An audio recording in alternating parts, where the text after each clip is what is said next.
Hi guys, I'm just another guy named James, and today I'm going to be talking about Wolverine Bloody Choices.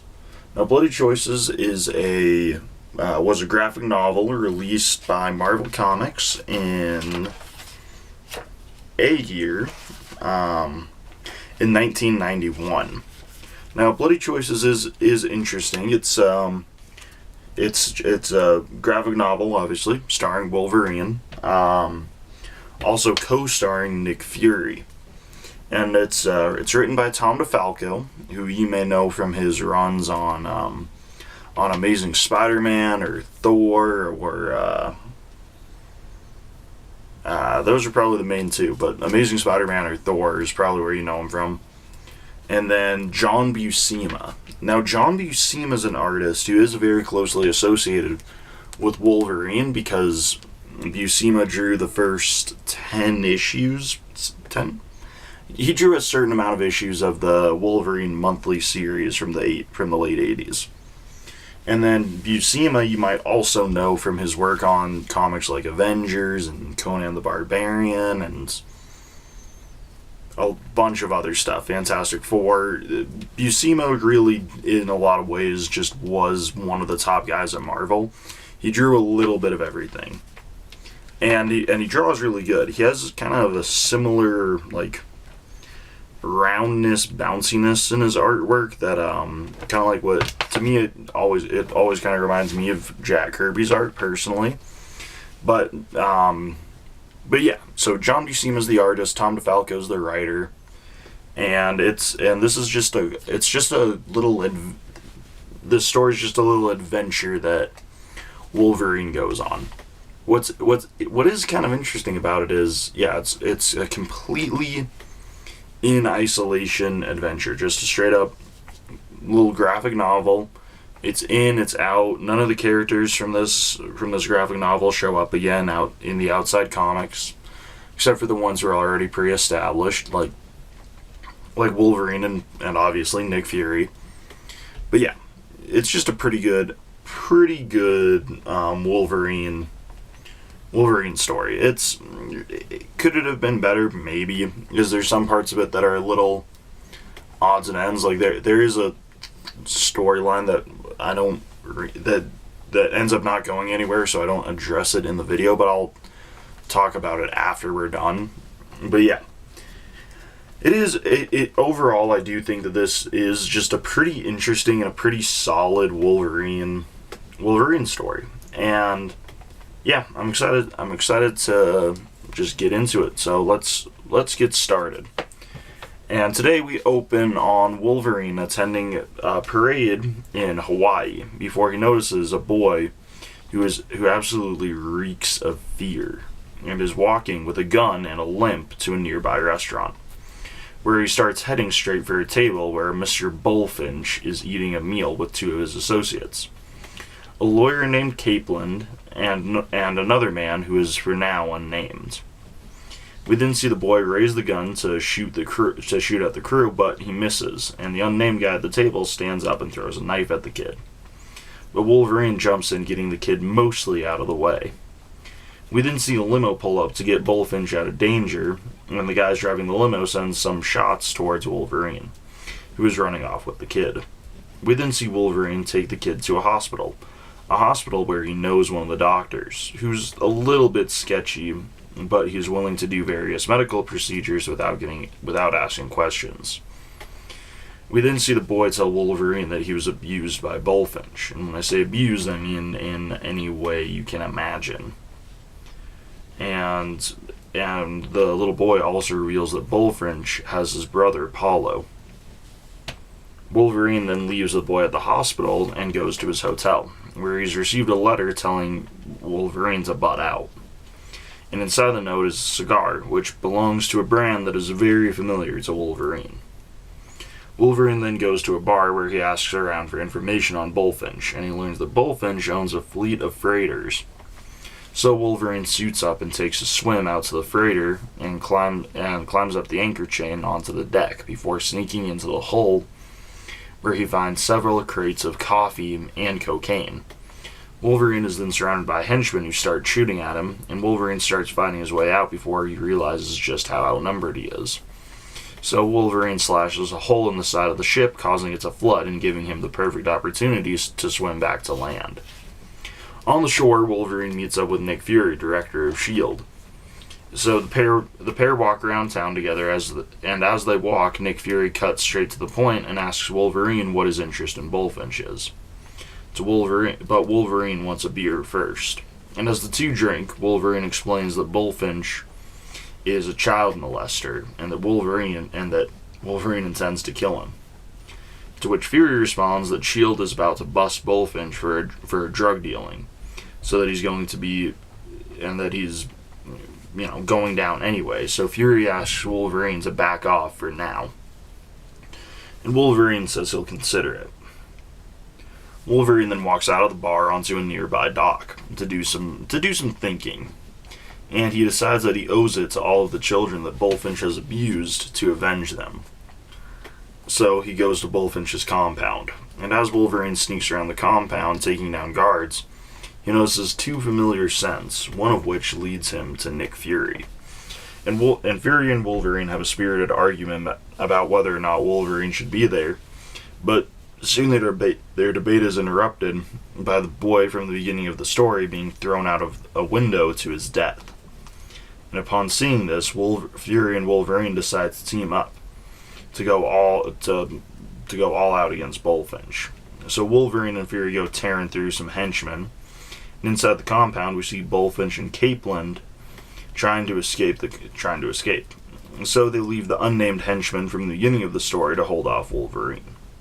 We then see Bullfinch and Capeland are waiting for their compatriot at their helicopter on the roof.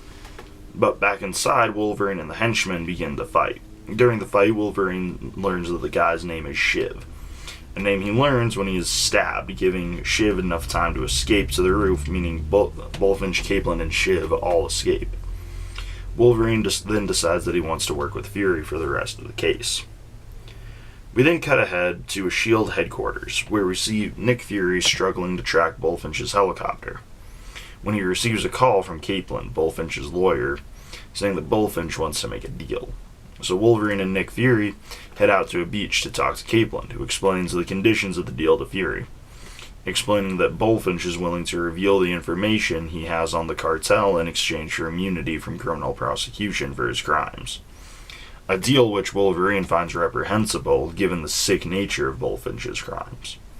But Nick Fury is leaning towards taking the deal because of just how dangerous the cartel is, leaving Wolverine to walk away in disgust.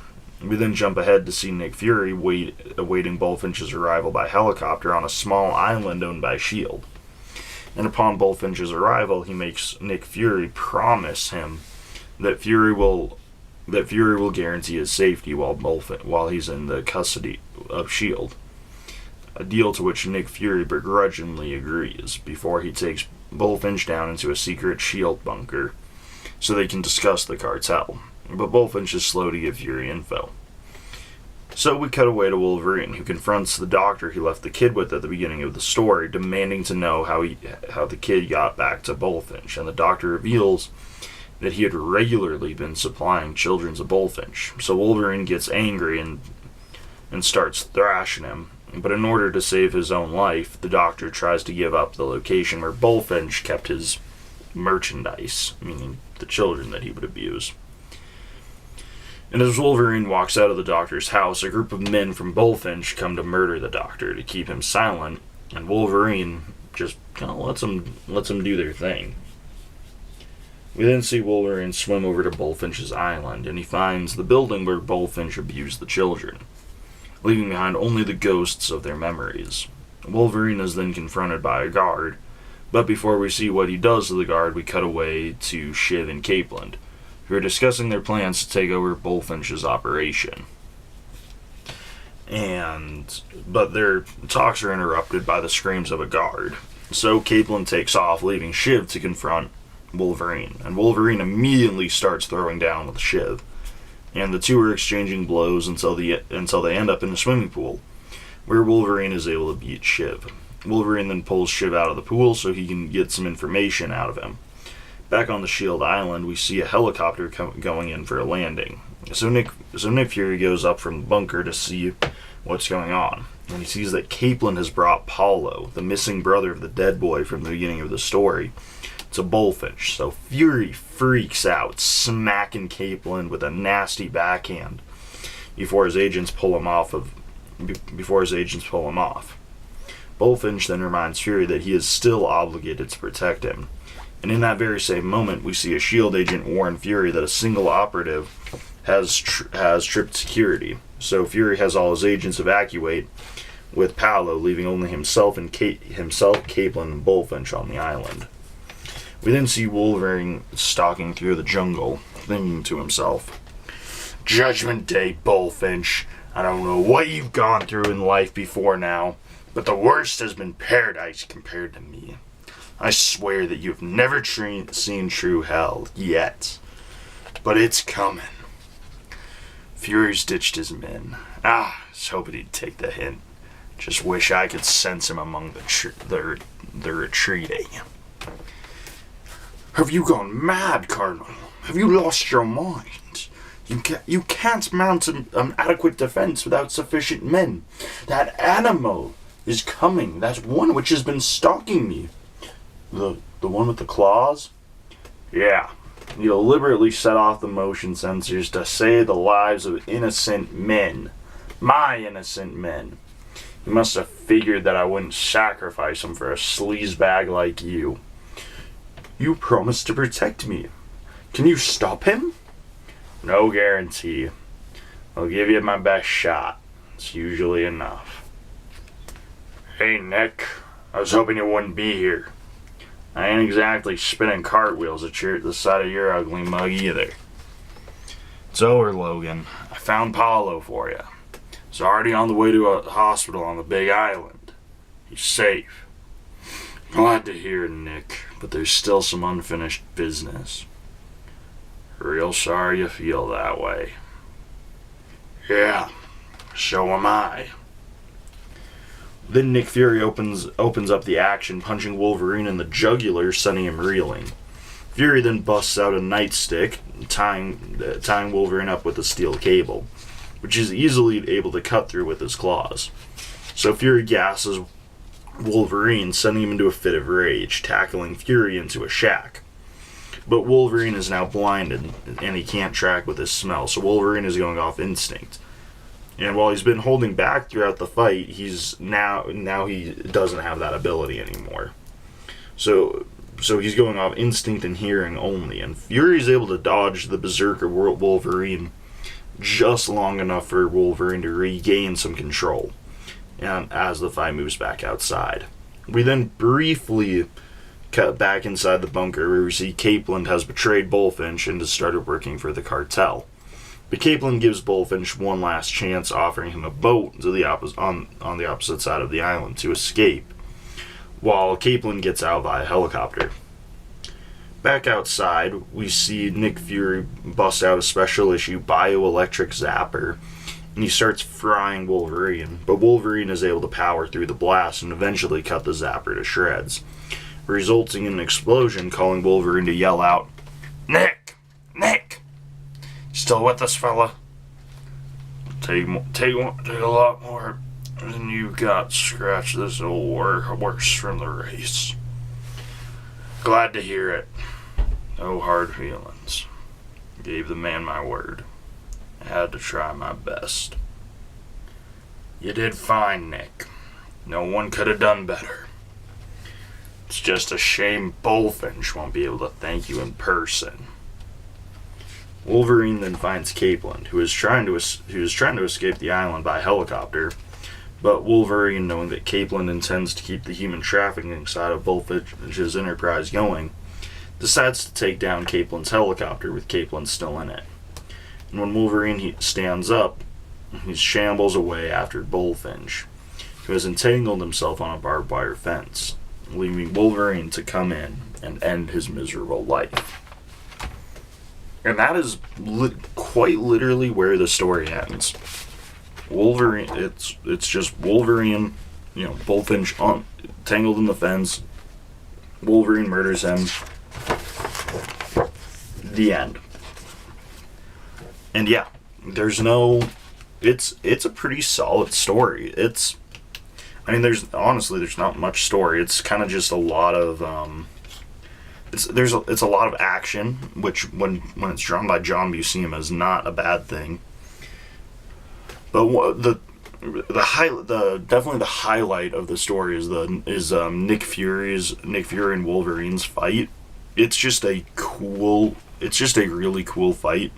Wolverine and Nick Fury really being able to throw down like that is only feasible because Wolverine doesn't actually want to hurt or kill Nick Fury, which does fit and go along with his character. So it works. It works for me. And yeah, it's a solid fight. It's interesting. It's intriguing. It's really well drawn. Overall, it's just good. And then Wolverine's hunting and tracking down this pedophile, this child molester, and yeah, never in my life have I seen a bad guy in a story who I think deserves to end up dead at the end of it more. So I'm happy that Tom DeFalco chose to not shy away from that and chose to actually kill off the villain. And yeah, overall it's just a pretty good story. There is a subplot in there that I didn't mention because it actually doesn't go anywhere, and that's where there's a subplot about Shiv maybe being Wolverine's brother. It doesn't go anywhere. It's not mentioned very much, but it is just kind of a weird little subplot that goes nowhere and accomplishes nothing. But yeah, overall, there's just a few really good fights that hold this whole thing together. It does, to me, really go along with the character of Wolverine, the kind of barbaric heroicism of Wolverine, to have him be in this situation. He's on vacation in Hawaii trying to relax, and he sees this kid in danger, so he tries to help the only way he knows how. And then that kid asks him to find his brother, so he goes to find his brother.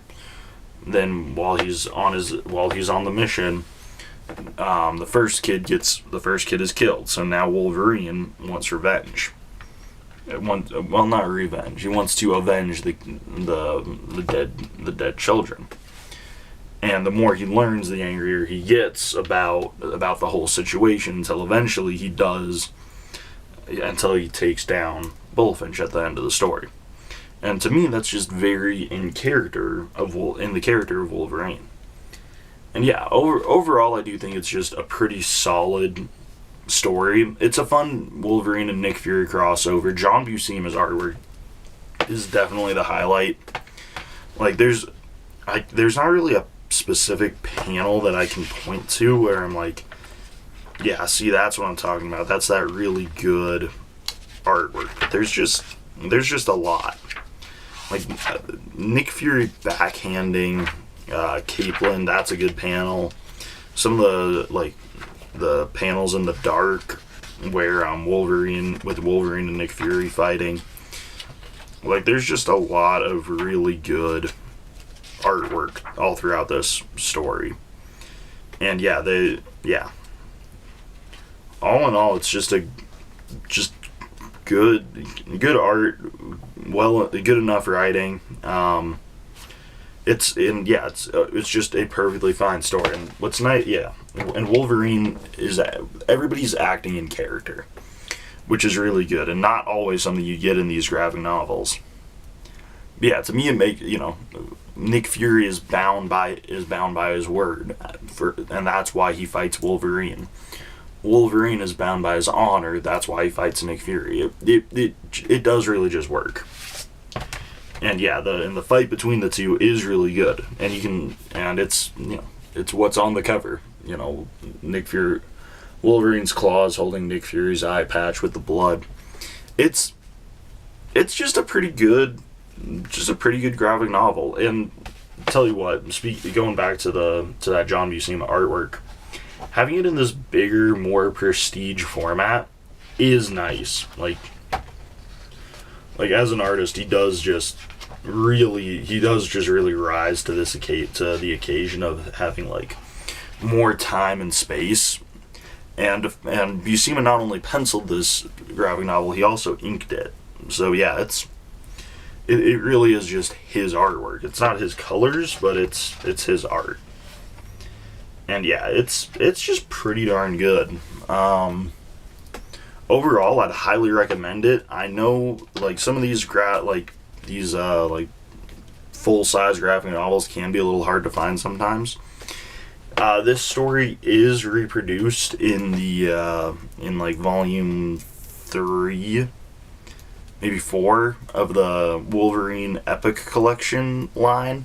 But yeah, overall, I think it's pretty good. I think it's a lot of fun, and I think it's definitely worth a read at least once. But yeah, that's really all I got.